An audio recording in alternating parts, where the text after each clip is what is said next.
Hello everyone, welcome to Illustrious Plans. My name is Crystal Cedar and today we are doing a spiritual elemental witchy pagan plan with me in my custom classic and mini happy planner.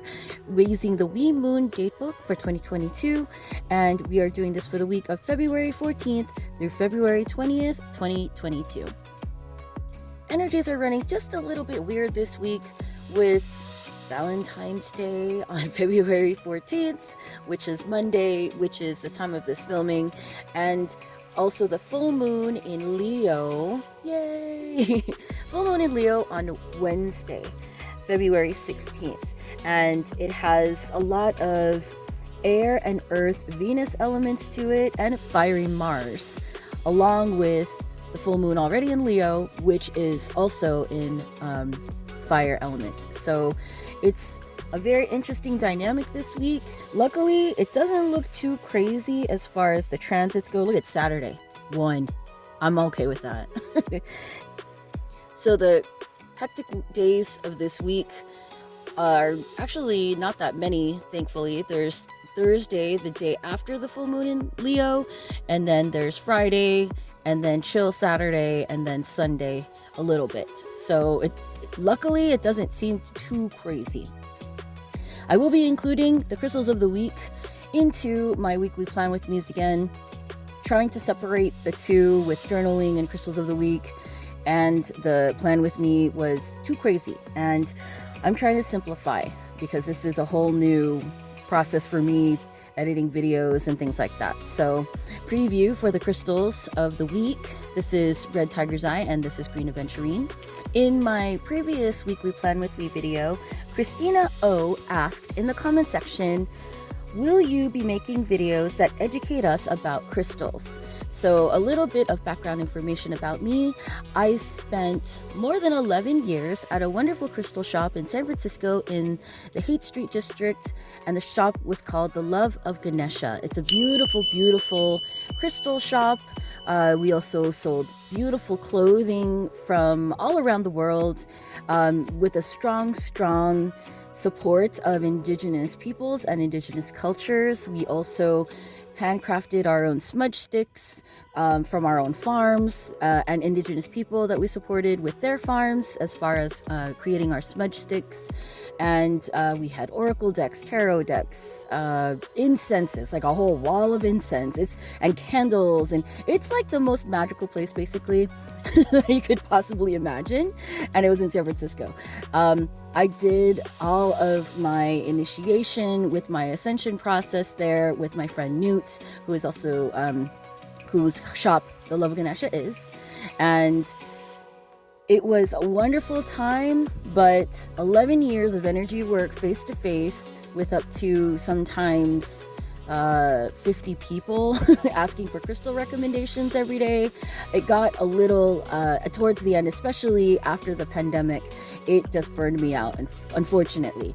And so I would like to continue educating people about crystals like I did at the shop. However, I don't feel like doing a free YouTube video without energetic exchange is the way to do it. I am developing a Patreon though, where I will be having, I'm hoping to have group discussions, live chats about crystal energy work, the crystal energy work that I do, crystal energy training for yourself, crystal education, and then also to how this elemental energy ties directly and like super duper like base foundation of crystal energy work. Because if you don't know the elements, then it's going to be like very difficult for you to be able to do crystal energy work on yourself, and possibly others if you are a practitioner that wants to include crystal energy work, because a lot of the crystal books out there are outdated. They also too are not to the current times. These current energy work practicing times that we live in have to be on the day-to-day, because if there's anything the pandemic taught us, it's that energy workers really have to be attuned to frequency and vibration. When 2020 hit and that worldwide wave of fear frequency spread, a lot of energy workers really didn't know how or what to do. They couldn't go to a book that was like, what crystals are good for pandemics, and things like that. And so I'm a very staunch believer and supporter of people, first of all, doing their own energy work on themselves. You don't have to go to a healer in order to learn how to heal or to encourage or grow inner strength, learning about self-love and your journey with maybe dealing with some ancestral trauma, because it did take 11 years with a proper training from Indigenous medicine people. I just don't feel comfortable doing it on YouTube. I'm probably going to put it on Patreon. So that's to come, and hopefully soon. So thank you, Christina O, for your question. And if you do have a question, I do try to answer them. I haven't had any questions. Christina, I think you're like the first one recently. There were some during my planner setup videos, but you're the first one that asked directly about energy work. So thank you, Christina. And I look forward to everyone's questions. If you have any, please feel free to leave it in the comments below, and I'll try to address them in my next weekly Plan With Me video. Page 51 and 50. So page 50 and 51, we're going to be working with the dates of February 14th through February 20th. So I'll take those out, plan with those. I'm going to take out my mini Happy Planner worksheet from the dashboard layout and my cheat sheet that I photocopied and made myself on page 203 in the back of your WeMoon Datebook, if you've got that handy. So this week's language circles back to the first language of the 4 languages that's featured in the WeMoon Datebook, and this week's is Irish Gaelic. And I've gone over this before, I believe, in another weekly Plan With Me video. Next week is Spanish, and I promise I won't miss that, because for whatever reason, I've been missing the Spanish week, but that's next week. This is Irish Gaelic, and the month of February is pronounced Mi Fiaura. So February is Mi Fiaura. And then the days of the week is Monday, Deluin. Tuesday is Demort. Wednesday is Decadine. Thursday is Dardine. Friday is Tahina. Saturday is Desahern. And then Sunday is Dedownig. So for your convenience, there will be timestamps, and they're going to be broken up into moon phases of the week, daily transits and astrology symbol translations, color highlighting elemental math, and mini elemental summary box, WeMoon Datebook weekly layout, where we write it in the elemental energies of the day into the actual WeMoon layout, and then in this one we will be, from now on, including the crystals of the week. Alright, so we're going to start with the moon phases of the week in black ink. This is a Papermate Flare. I'm going to use the bottom lines for the moon phases. So we start off on Monday, Valentine's Day, with the moon in Cancer moving into the sign of Leo. And it's going to be really cool because it's the build up to the full moon, which will be in Leo.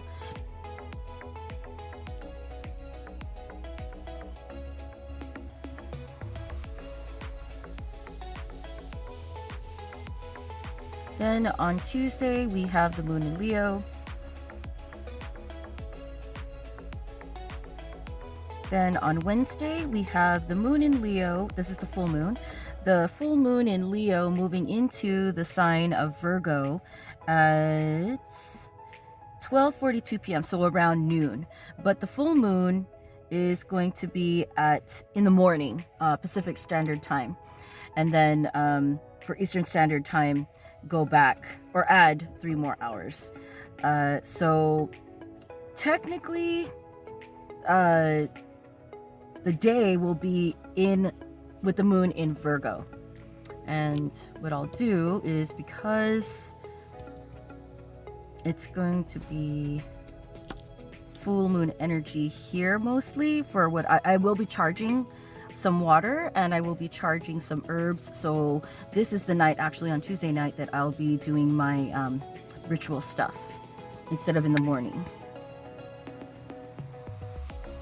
So I am just going to highlight that in that. And the reason why I did it in yellow is because the sun energy is in Aquarius still, even though it will be shifting into Pisces soon. And I want to highlight it like this.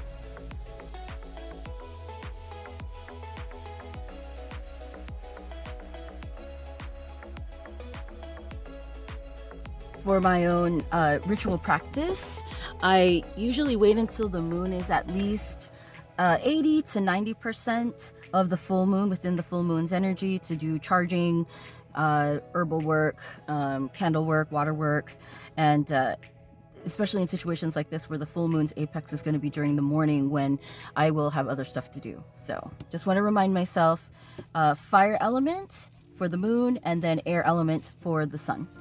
And then back to the actual moon phases here. The moon will be moving into Virgo again on the full moon day at 12:42 noon.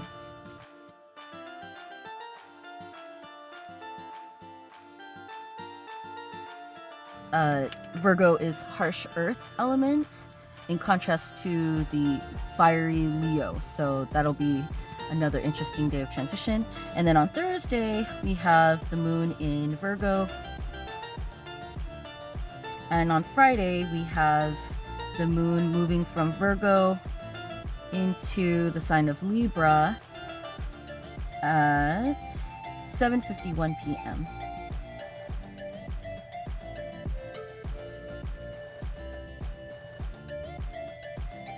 Then on Saturday, we have the moon will be in Libra. And then on Sunday, the moon will be in Libra as well. Okay. So, big weekend for those whose moon is in Libra, because Saturday and Sunday, Libra. I'm somebody whose moon is in Libra, so I'm gonna have to see how this weekend shapes up. Luckily, it doesn't seem like there's a lot going on Saturday, which would potentially be my busy day, but Sunday looks a little interesting, so we'll see how that goes as we move into the daily transits and astrology symbol translations. Okay, so we start out the day with the moon in opposition to Mercury in a void of course. Oh.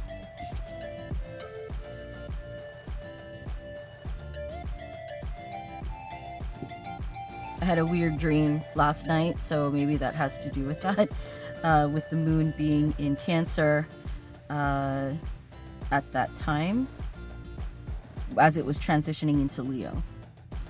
Then we have the moon moving into Leo at 3:17, and then we have Mercury moving into the sign of Aquarius at 1:54 p.m. Interesting.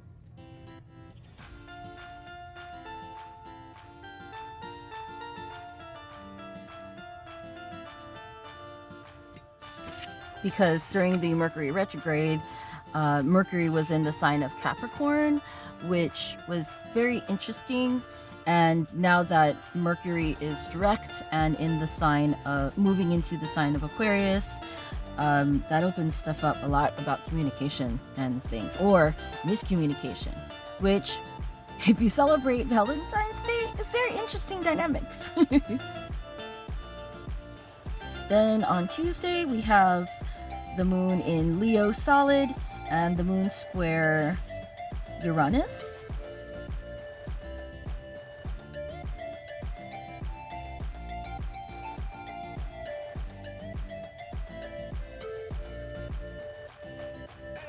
And then we have the moon opposition, I always forget that one, Saturn. Moon opposition Saturn at noon, 12:38.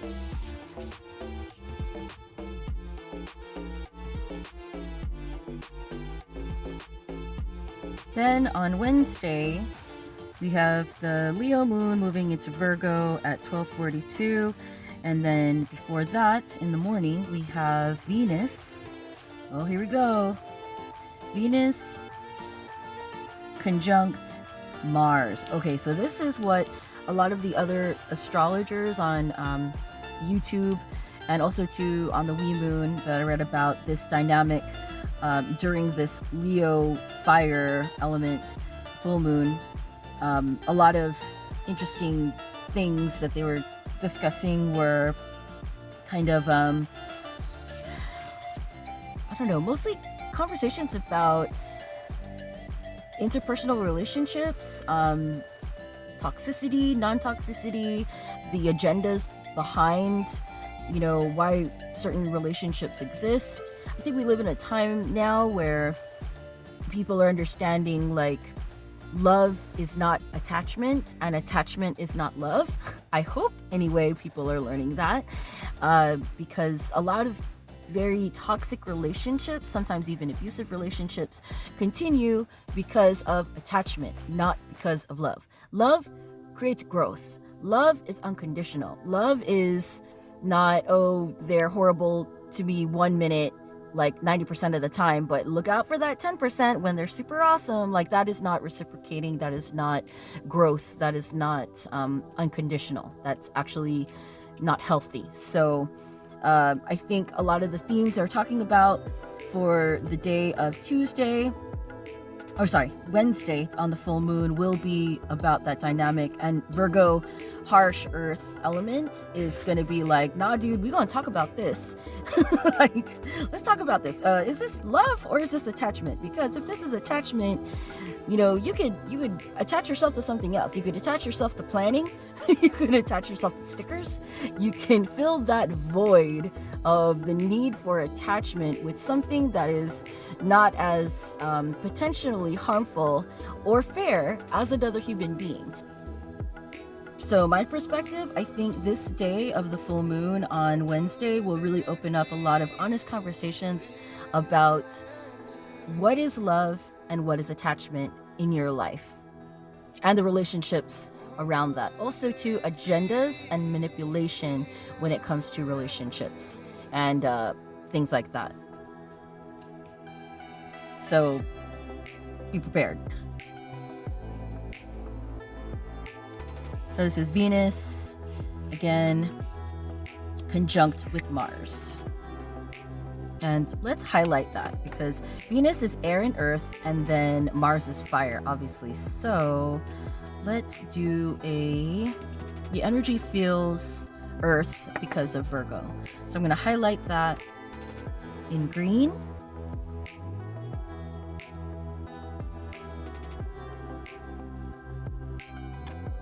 And then I'm going to write it out in pink because of the fire element of Mars.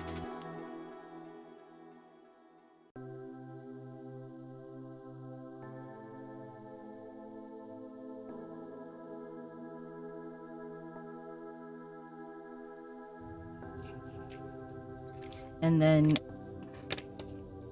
Venus conjunct Mars. Then we have the Sun opposition the Moon. Sun in Aquarius, opposition the Moon in Virgo? No.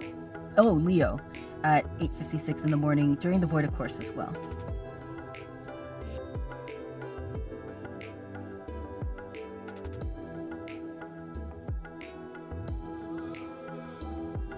And then the last one we have is the Moon, Leo Moon, moving into harsh Virgo at 12:42 p.m.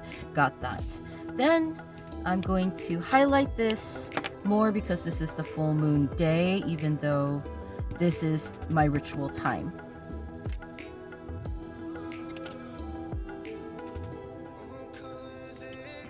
All right, moving on to Thursday, we have quite a lot. So we've got 1, 2, 3, 4, 5. 1, 2, 3, 4, 5. Okay, cool. So we've got the Sun opposition Jupiter. Sorry, Moon opposition Jupiter. Why do I keep saying the Sun?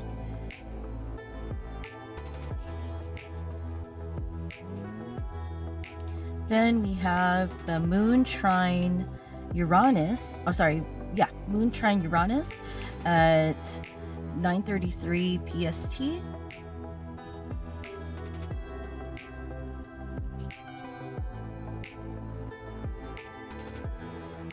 Then we have Jupiter sextile Uranus at 4:13 in the afternoon.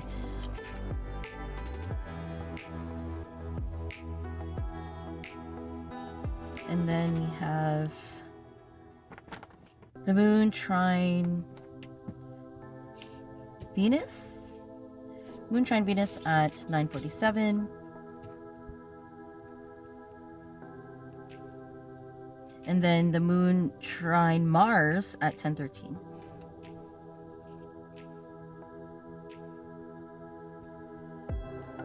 Okay, moving on to Friday, Dahina. From Wednesday or Thursday, Deradine. We have the Moon opposition Neptune, because the Moon will be in Virgo. Opposition watery Neptune at 05:22 early in the morning.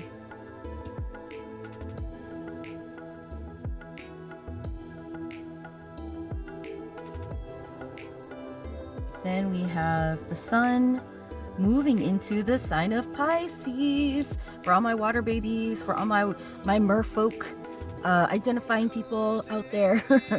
Finally, we enter the sign of Pisces, which is water, water, water, water everywhere. And mermaids and merfolk, mermens.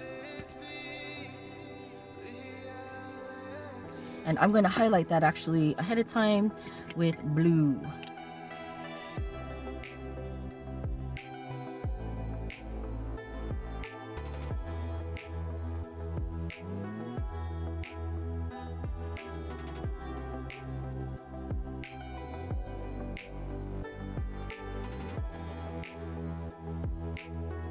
And then, looks messy, but it actually says the Sun moves into Pisces.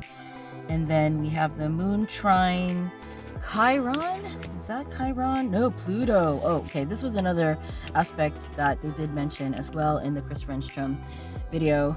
Because Pluto, that Moon in Virgo, trining with Pluto. That's going to be very interesting.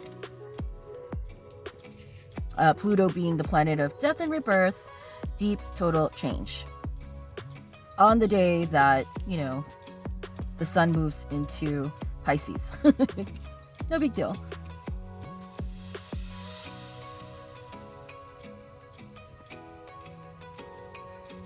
And then we have the Moon moving into Libra from Virgo at 7:51.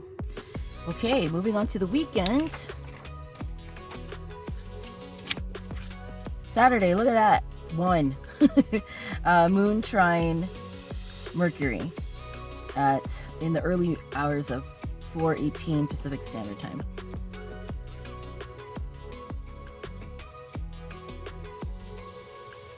And then on Sunday, it gets a little bit busier with some moon movements. Moon being in Libra, which is air. We've got the Moon trine Saturn at 03:46.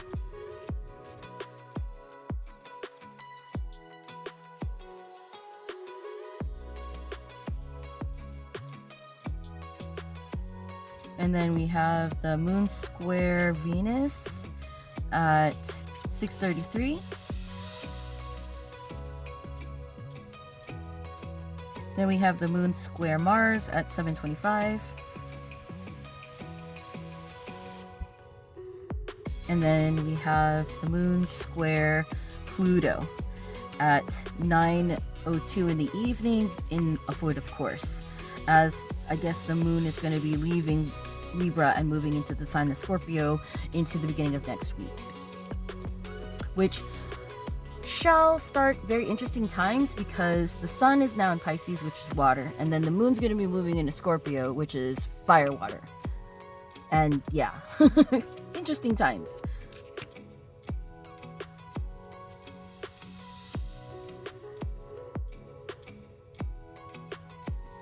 So it is kind of hard to write with this ballpoint pen. I'm using a Bic BU3 1.0. I usually work with something a little bit finer tipped, so maybe I'll change my pen when this runs out. I don't like to buy new pens until they run out, so I'm just going to kind of make do. But for those that are seeing how I'm kind of struggling, it's because of the pen. So this is the astrology symbol translations for the week of February 14th through February 20th. And now we move into the elemental math, or the color highlighting part, using the colors for fire, water, earth, and air. So starting with Valentine's Day on the 14th, we've got the Cancer moon opposition Mercury during the void of course, and that's at 0227. It doesn't move into the sign of Leo until 3 in the morning, so like 1 hour later. So that's a water moon. And always use the cheat sheets. Mercury is air and earth. And then we have Mercury again moving into the sign of Aquarius. So it's already going to be air and earth, and then it's going to move into just straight up air.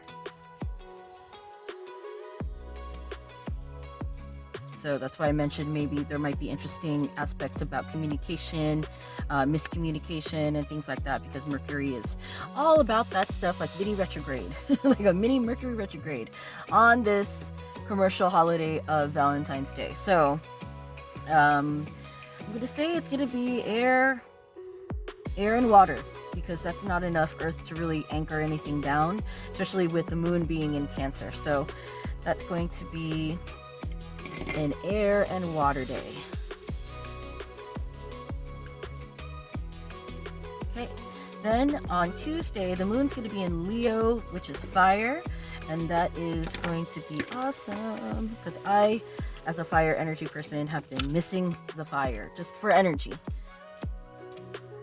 And then we have Uranus, which is air, and then Saturn, which is earth.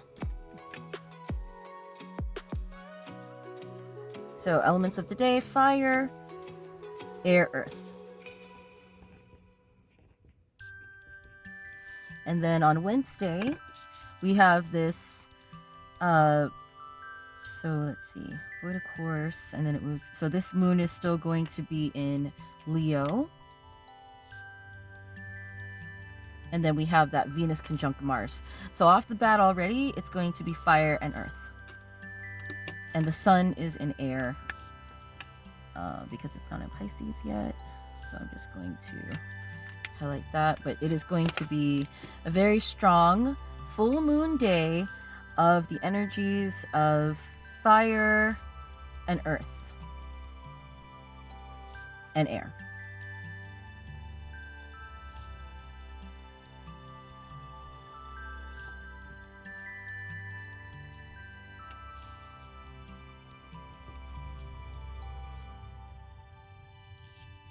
Actually, I changed my mind intuitively. It's just going to be more of a fire earth day, just because of the nature of this Leo full moon, and then grounded hopefully in this earth element as well, because Venus is air and earth together. I think the fire aspect element kind of goes over the air. Then we have the moon in Virgo, which is harsh earth. So everything moon is going to be in earth. And then Jupiter is fire earth.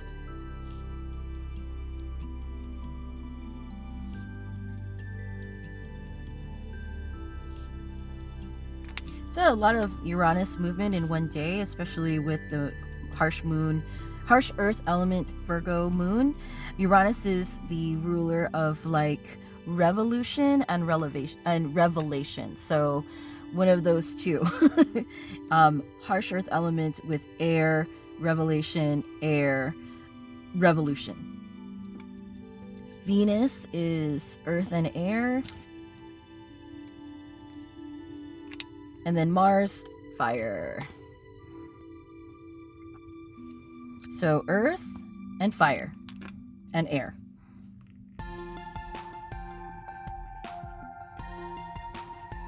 Friday, moon is going to be moving into Libra, not until the evening.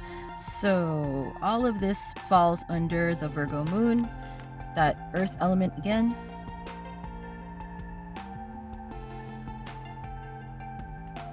And then the sun doesn't move. Is it in Pisces yet? Sun will be in Pisces at that time. So that is going to be blue for the sun, because it's going to be in the sign of Pisces. And then Pluto is fire and water. So, oh yeah, and Neptune right there, water. So very watery day. That's kind of nice for a change after all our days of air, and earth. So I'm going to say this is going to be fire and water, actually, because this is too early in the morning to make a difference in the day. So we go with the energies for the day, and that's going to be water, fire. Big water, fire day. Elementally, even though the moon elements are going to be earth moving into air. So I'm going to say like capital W on that, the water elements. Then on Saturday, super simple, the air moon in Libra is going to be trining Mercury, which is air and earth.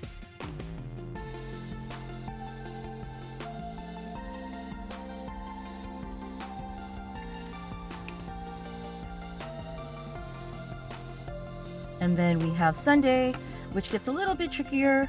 All this moon stuff is going to be in air. And then we have Saturn, which is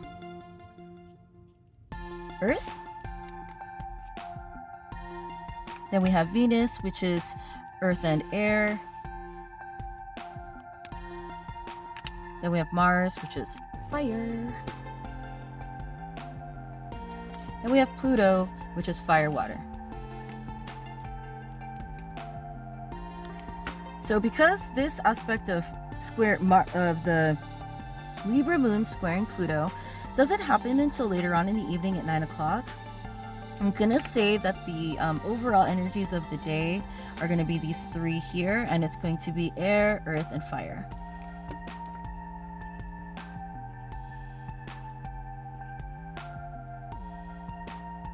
And I put it in that order because the moon is going to be doing a lot of movements, and it kind of like overrules the earth element and even the fire element.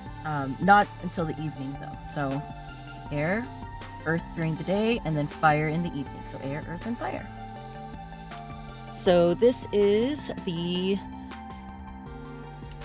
elemental math, or the color highlighting for the week of February 14th through February 20th. And now we're going to move into the mini elemental summary box right here, where I transfer all of this elemental math into a summarized version of earth, air, fire, water.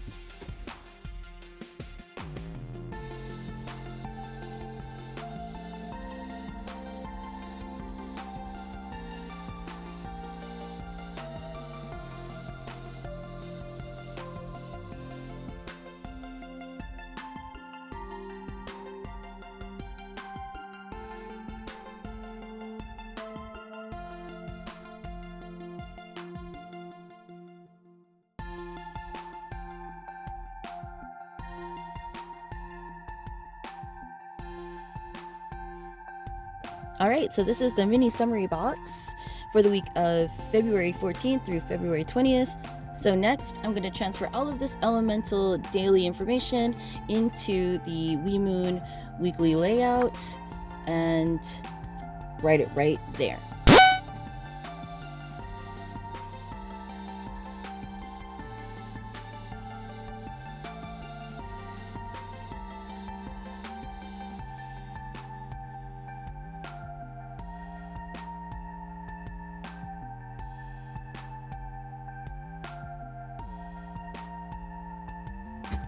And then I'm going to go ahead and highlight this day because it's going to be the sun moving into Pisces.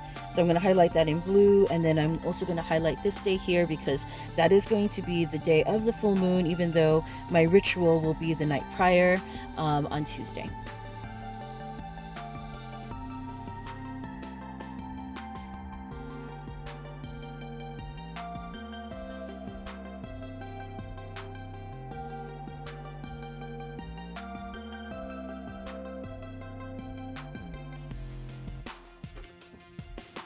All right, and then I'm probably going to be adding in some notes for my full moon ritual right here because I will be doing some charging of some stones, some water, just a full-on full moon celebrating the goddesses of feline. So because it's a full moon in Leo, I'm going to be doing a little bit of a ritual with Mama Bast, or the goddess Bast, or Bastet, the cat goddess mother in Egyptian mythology, and her kind of counterpart, the lioness goddess Sekhmet, who is the destroyer goddess. And she is similar to Kali or Kali Ma in the Hindi religion. So very cat, very feline week for me personally. How about you?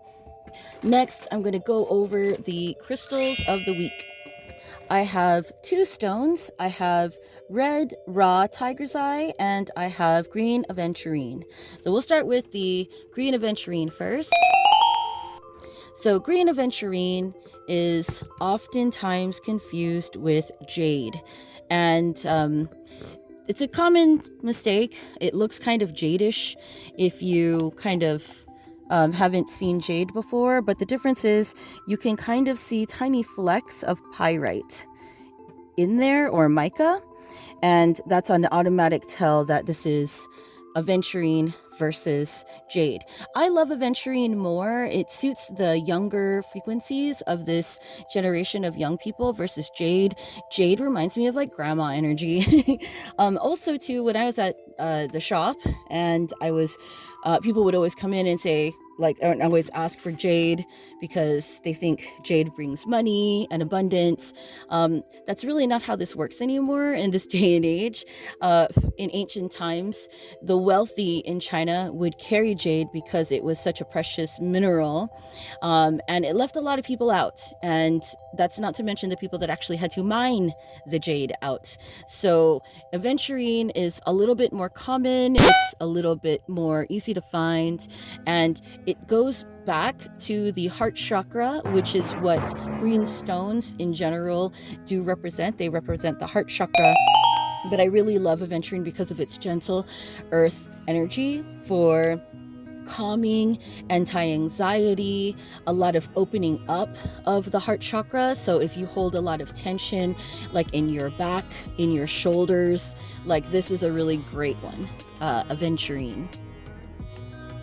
Then my second stone of the week is raw red tiger's eye. You can also use it polished. I just like the raw because you can really see the chatoyancy, to use a fancy nerd word.